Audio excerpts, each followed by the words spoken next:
In 1849, on the Iraqi plains, a mound called Kuyunjik concealed the ruins of ancient Nineveh, the Assyrian Empire's lost capital. English adventurer Austen Henry Layard, inspired by curiosity and legend, led excavations there. His team uncovered colossal winged bulls and intricate stone reliefs, but Layard sought the Assyrians' own words. Workers soon found a chamber filled with thousands of broken clay tablets, inscribed with mysterious wedge-shaped marks. The tablets had survived Nineveh's fiery destruction, the flames baking them into stone-hard records. Layard had discovered the royal Library of Ashurbanipal, Assyria's last great king.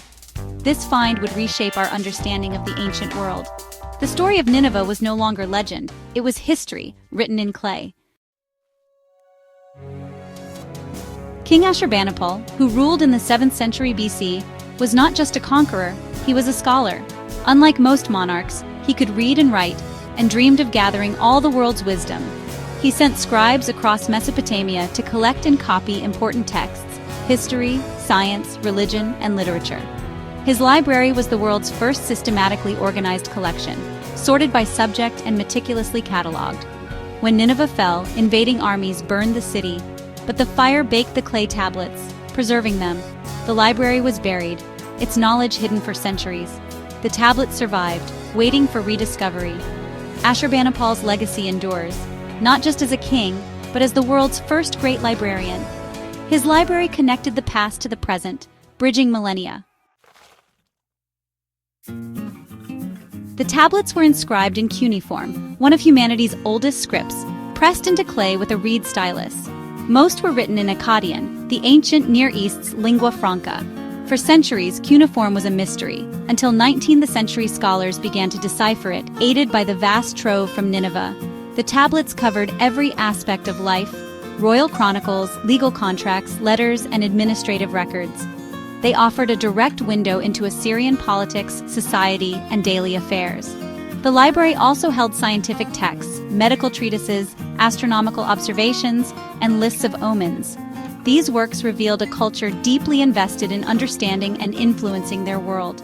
Beyond records and science, the library preserved myths, legends, and epic poetry. These stories explored gods, heroes, monsters, and the mysteries of existence. The discovery was like unearthing the lost literature of an entire civilization. The clay tablets were more than records. They were the living soul of ancient Mesopotamia. Through them, the Assyrians spoke again. Among the library's treasures, one story stood out: the Epic of Gilgamesh.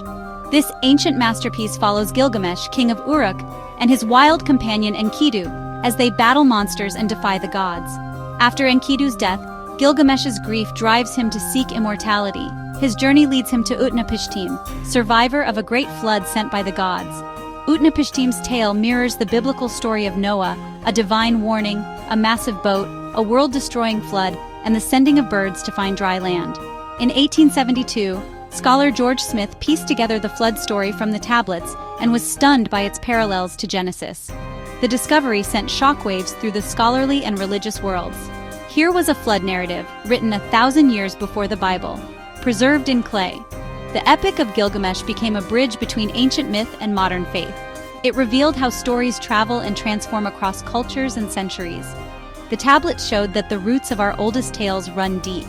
The flood story was no longer unique, it was universal. The ancient library had changed the story of stories. The discovery of the Gilgamesh flood story made headlines worldwide. For centuries, Noah's Ark was seen as a unique biblical event. Suddenly, an older version emerged from pagan Mesopotamia, raising profound questions. Did the Bible borrow from older myths, or do both reflect a real ancient catastrophe? The debate was fierce. Scholars, believers, and skeptics all weighed in. The tablets gave the Assyrians a voice, revealing a complex, literate society. They showed the ancient Near East as a world of shared stories and cultural exchange. The discovery forced a more critical, historical reading of the Bible. It didn't destroy faith, but it complicated it, showing biblical stories had deep, widespread roots. Some saw this as a challenge, others as confirmation of a shared human memory. The conversation about history, myth, and faith was forever changed. The Nineveh tablets connected the world of the Assyrian kings to the Hebrew prophets. They opened a new chapter in our understanding of civilization's origins. After excavation, the tablets' journey continued, crated, shipped down the Tigris, and sent to the British Museum. There, over 30,000 fragments awaited sorting, joining, and translation, a monumental scholarly puzzle. Generations of Assyriologists have painstakingly pieced together these ancient texts. Each join can unlock a lost story or a missing piece of history. The work continues today as new discoveries are made and our understanding deepens. The Library of Ashurbanipal is now a crown jewel of the British Museum, drawing millions of visitors. The tablets connect us to a vanished world, letting us hear voices from 2,500 years ago. They remind us of humanity's enduring drive to record, remember, and understand. The discovery at Nineveh pushed back the history of literature and science by centuries. It revealed a civilization of scholars, doctors, astronomers, and poets, not just warriors. Ashurbanipal's library is a testament to the power of knowledge. It is a treasure for all humanity. The whispers from those clay tablets have become a roar, echoing through time.